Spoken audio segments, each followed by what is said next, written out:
이슬람과 중동제국 제4강의 첫 번째 시간은 이슬람은 폭력의 종교인가?에서 말씀 드리려고 합니다. 먼저 이슬람에 대해서 우리가 만날 때는요, 독특한 문양을 처음 접하게 되죠. 여러분이 모스크에 갔을 때 돔 꼭대기 보면 이런 아라베스크 문양이 그려져 있죠. 이슬람에서는 사람의 형상이나 동물의 형상 같은 것을 만들지 않습니다. 이것은 구약 성경에도 등장하는 이야기에서 출발하는데요. 너는 자기를 위하여 새긴 우상을 만들지 말고 위로 하늘에 있는 것이나 아래로 땅에 있는 것이나 땅 및 물속에 있는 것의 어떤 형상도 만들지 마라. 신명기 5장 8절에 있는 말씀입니다. 그런데 같은 성경을 사용하는 유일신 사상에서도 이거에 대한 해석과 실천이 상당히 다릅니다. 먼저 인간을 닮은 형상을 만들었던 문화는 그리스 신화에서 많이 있었죠. 아폴론 신상을 만들었던 것들처럼 이처럼 헬라스인들은 신의 모습을 인간의 모습처럼 만들어서 그들에게 제사를 드리기를 즐겨 했습니다. 그런 문화권 속에서 탄생한 로마 카톨릭은 초기에 상당히 많은 신상과 성화들을 만들어냈죠. 성상과 성화를 만드는 데 원조였던 정교는 성상 파괴 운동을 거친 이후에 11세기 이후에는 지금은 이콘이라 불리는 성화만 사용하고 있죠. 이슬람에서는 신명기의 구절처럼 그 어떤 인간의 형상이나 동물의 형상들을 만들지 않습니다. 그래서 그 어떤 형상인지 알아볼 수 없는 바로 그 아라베스크를 하고 있는 거죠. 지금 한국 사회는 이슬람에 대한 인식을 부정적으로 갖고 있는 사람이 상당히 많습니다. 우선 언론지상에 많이 등장하는 테러 같은 일들 때문이라고 할 수 있겠죠. 자, 그렇다면 이슬람 또는 이슬람을 따르는 이 무슬림은 과연 폭력적인가? 이슬람 사회에서 많이 발견하는 인격 살인 등과 같은 비민주성은 또 어떠한가? 여성의 외모에 아주 독특한 히잡이라고 하는 것은 여성을 지나치게 억압하는 것은 아닌가? 이런 거에 대한 질문이 있는 거죠. 자, 그거에 대해서 제가 간단하게 답을 드려보면 이렇습니다. 무슬림이 폭력적으로 보일 수 있는 것은요, 20세기 초 이후 유럽의 중동 점령으로부터 시작했다고 할 수 있습니다. 그리고 유럽 기독교와 아랍 이슬람의 천년간의 쟁투까지를 이해해야만 합니다. 과연 누구의 관점으로 폭력적인가 하는 것이죠. 또 이슬람 사회가 분명히 비민주적인 것은 분명합니다. 그런데 이슬람과 아랍 중동 지역의 토착 문화는 분리해야 됩니다. 과연 이것이 이슬람 때문에 비민주적인가? 아니면 지금 아랍 사회 또는 중동 사회에 아직 경제적으로 발전하지 못한 나라들이 많은데 그곳에 있었던 토착 문화 때문 아닌가? 이런 거를 우리가 생각해 봐야 된다는 거죠. 서구 사회와 비교해 보면 여전히 상당히 미숙한 사회가 분명하기 때문이죠. 여성이 쓰는 히잡에 대해서는 이렇습니다. 이것은 이슬람의 문제가 아니라 중동과 아랍의 문제일 수 있고요. 또 인도네시아 등 다른 지역과의 차이도 분명히 존재합니다. 종교적인 신념 때문에 히잡을 쓰는 것이지 여성을 억압하기 위해서 쓰는 것은 아니라는 것이죠. 물론 여기에도 나라마다 여성 인권의 수준은 상당히 차이가 많이 있습니다. 하나가 또 이슬람 사회를 규정하는 또 하나의 중 하나는 샤리아라는 것이 있습니다. 샤리아는 이슬람 율법을 의미하는데요. 이슬람 종교 율법입니다. 이슬람을 국교로 하는 국가에서 따라야 할 법 체계라고 할 수 있죠. 이슬람의 율법 학자들은 모든 무슬림은 이 율법을 따라야 한다고 주장합니다. 그러나 모든 나라들이 이 율법을 국가의 가장 우선순위에 두고 있지는 않습니다. 나라마다 상당히 다르다는 거죠. 그러면 이 샤리아의 구체적 내용은 뭘까요? 음식에 관한 율법, 또 알라를 믿지 않는 자와의 결혼 금지, 결혼 시에 혼수는 남성이 가져와야 한다. 여성은 머리카락과 가슴까지 가리는 천을 써서 남성을 유혹하지 않도록 해야 한다. 이것이 대표적인 건데요. 이것도 나라마다 다르다고 하는 겁니다. 여기 지도에서 보시면 중동과 아랍 지역에 관한 색깔이 좀 다르게 돼 있죠. 전 세계에는 파란색 대륙법을 씁니다. 그리고 영국, 인도, 파키스탄, 방글라데시아, 그리고 아프리카 일부 국가에서는 흔히 성문법이라 불리는 관습법을 사용하죠. 그리고 이슬람사에서는 이 샤리아법이 있는데 이 모든 나라가 샤리아법을 우선수에 두고 있진 않습니다. 이란, 사우디아라비아, 예멘, 아프가니스탄, 리비아 같은 것이 샤리아 우선주의인 거죠. 그러니까 이런 나라들에서는 샤리아가 국가법보다 앞서 있다는 말입니다. 자, 우리가 이슬람 여성을 만나게 되면요, 상당히 여러 가지 형태로 갖고 있다는 것을 알게 됩니다. 사우디의 여성들은요, 니캅 착용을 하는데요, 눈만 내놓죠. 까만 옷을 입고 눈만 내는 여성도 있고요. 또 눈도 망사로 가린 경우도 있습니다. 이란에서는 얼굴은 내놓고 머리와 가슴을 가리는 히잡을 쓰게 되죠. 그리고 모로코 등 북아프리카 같은 경우에는 다양한 색상의 히잡을 쓰기도 하고요. 말레이시아, 인도네시아에서도 이런 형태의 히잡을 많이 씁니다. 그리고 세속주의가 강화된 모로코나 터키 같은 경우에는 히잡을 쓰지 않는 여성도 상당히 많이 발견됩니다. 이렇게 나라마다 많이 다르다고 하는 거죠. 그런데 꾸란에서 과연 여성상이 여성을 이렇게 억압하는 체제로 되었을까? 그렇지 않다는 겁니다. 꾸란에 나오기는 이렇죠. 남녀 모두 알라의 피조물이며 동등한 가치와 존엄을 가진 존재다. 종교적 의무 수행과 보상, 허용 금기가 남녀가 동일하다. 꾸란 16장에는 이런 절이 있죠. 남녀를 불문하고 선을 행하고 믿음을 지킨 자는 참된 삶이 확실히 주어질 것이다. 남녀가 동일하게 교육받을 기회가 있다. 남녀를 구분하지 않고 깊이 명상하고 배우도록 강조한다. 꾸란은 양상사를 지향한다. 남녀 모두에게 특별한 고유한 책임이 있다라고 하는 겁니다.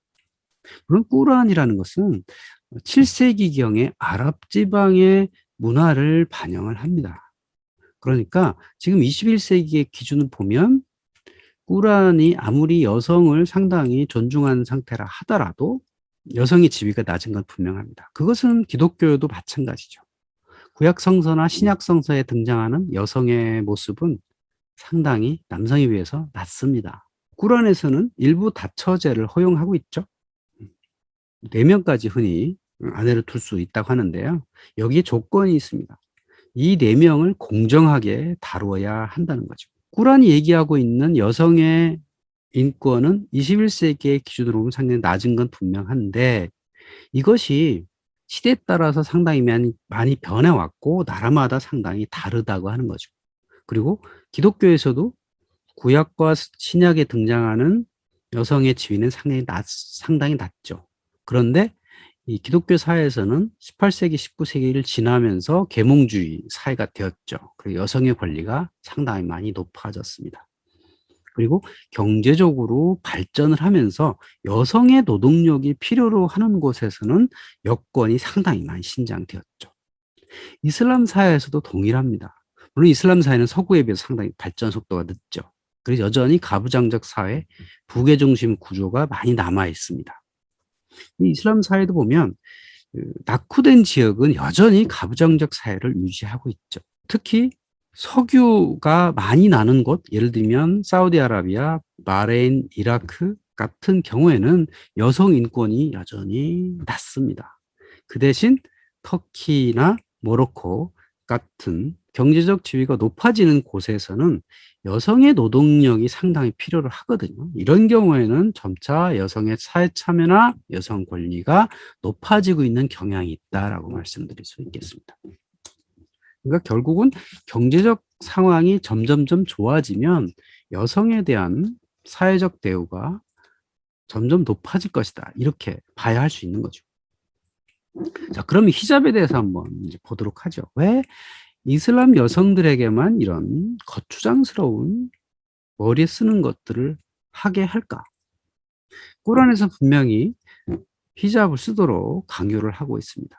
남편 이외의 사람을 유혹할 수 있는 신체를 가리라고 명시를 하고 있고요. 이슬람 법학자마다 가려야 할 신체 부위가 좀 다릅니다. 머리와 가슴을 가리라고 되어 있지 어떤 식으로 가리라고 정해지지 않기 때문이죠. 머리는 남편의 영광이고 남편을 위한 기쁨과 사랑의 표현이라서 남에게 보여줄 수 없다. 이런 개념인 히잡이라는 것이 등장해인데요. 여러 가지 형태가 있다. 얼굴은 내놓고 머리와 가슴을 가리는 가장 기본적인 것이 히잡인데, 여기서 좀 더 확정돼서 차도르라는 것도 있고요. 닉갑이라는 것도 있고 부르카라는 것도 있습니다. 부르카는 망사를 써서 얼굴조차도 보이지 않게 하는 거죠. 그래서 율법 학자들의 해석에 따라서 히잡을 어느 정도 수준을 할 것이냐가 달라질 수 있는 것이고요. 또한 개인들의 선택에 따라서도 히잡의 수준이 달라집니다. 나라별로 보면 이 분포가 상당히 많이 다르죠. 흔히 세속화라고 표현하는 좀 서구화가 많이 진행된 나라의 경우에는 히잡을 쓰지 않는 경우도 상당히 많이 있고요. 예를 들면 튀니지, 터키 같은 경우에는 히잡을 쓰지 않는 여성도 많이 발견할 수 있습니다. 또 이집트는 뭐 여전히 보수적인 국가니까 알 아미라라고 하는 흰색 히잡을 많이 쓰고요. 이라크도 마찬가지고 파키스탄도 마찬가지입니다. 사우디아라비아는 가장 보수적이어가지고 닉갑이라고 하는 검은색 옷을 많이 입죠. 자, 그렇다면 히잡이란 게 과연 도대체 뭐냐? 히잡은 꾸란에 머리와 가슴을 가리라고 되어 있으니까 이슬람이라고 하는 종교 여성들은 써야 되나 보다, 이렇게 생각할 수 있는데, 그러면 그런 머리에 쓰는 두건의 문화가 왜 생겼을까라고 보면요, 이것이 이슬람에만 있지 않다는 겁니다.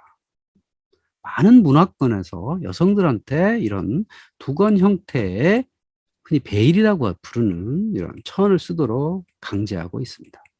아미시라고 하는 종족도 있고, 또 캐톨릭 수녀도 머리에 쓰기도 하고 전용 옷을 입기도 하죠. 또 캐톨릭 미사를 드릴 때에도 일반 신도들이 흰 천을 머리에 쓰죠. 이것도 베일입니다. 드루즈족도 있고 이스턴 오르토독스, 그러니까 정교에서도 쓰고요. 여러 종교에서 이런 베일이라는 걸 쓰고 있다는 것을 알 수가 있습니다. 심지어 불교에서도 이런 형태를 쓰죠. 그러니까 히잡이라는 것은 고대 유대사에 이런 중동 지방에서 결혼한 여자들은 외출할 때 반드시 수건을 써야 됐다, 여기서 등장했다고 할 수 있죠. 카톨릭 수녀의 경우에는 세속적인 사치와 허영을 끊어버린다는 의미다. 그러니까는 이런 종교인들의 관점에서 수도 생활의 근본이다, 불교의 삭발과 같다고 할 수 있죠. 그러니까 이 이슬람인, 그러니까 무슬림 같은 경우에는 중간에 사제가 없잖아요. 그러니까 모두가 사제의 개념이기 때문에 알라와 교통하는 관점에서 여자들은 이런 히잡을 쓰도록 되어 있다고 하는 거죠. 심지어 신약 성서에도 이렇게 머리에 두건을 쓰도록 강제하고 있어요. 고린도전서 11장에 보면 이렇게 나옵니다. 어떠한 여자든지 머리를 가리지 않고 기도하거나 예언하면 자기의 머리를 부끄럽게 하는 것입니다. 이 기준에 의해서 카톨릭 미사할 때는 여성들이 머리에 두건을 쓰도록 되어 있는 것이죠. 그런데 이슬람 여성들 같은 경우에는 평상시도 기도하는 문화가 생활화되어 있잖아요.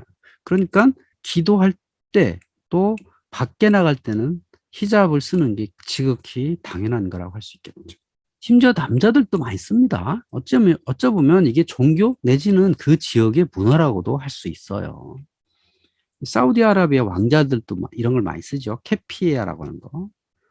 또 이깔이라는 것도 있고요. 아바야라는 것도 있고 페즈라는 것도 있습니다. 페즈는 여기 인도네시아 남자들이 많이 쓰죠. 터번, 오아시스에 사는 어떤 노인네가 쓰는 것 같은 이런 것도 있죠. 시크교도도 머리에 터번을 쓰죠. 인도 서북 지방에 있는 독특한 종교 단체입니다. 이란 지도자도 쓰고 탈레반, 인도에서도 많이 이런 걸 쓰기도 하고요. 일반적인 종교 지도자들을 많이 씁니다. 유대인도 쓰죠. 유대인, 그 전통 유대인 같은 경우는 까만 모자를 머리에 쓰는 이런 형태가 있는 거죠. 그러니까 신과 교통하겠다고 하는 사람들은 이런 머리에 무엇인가를 쓰는 게 오히려 기본적인 문화다 할 수 있는 거죠. 그러니까 머리 안 쓰는 사람들은 무신론자이거나 아니면 지구상의 관점에서 보면 머리를 안 쓰는 게 오히려 소수라고 할 수 있겠죠. 그러니까 종교적인 사람들은 머리에 무엇인가를 쓰는 이런 것이 어찌 보면 지구상의 사람들이 보편일지도 모르겠습니다.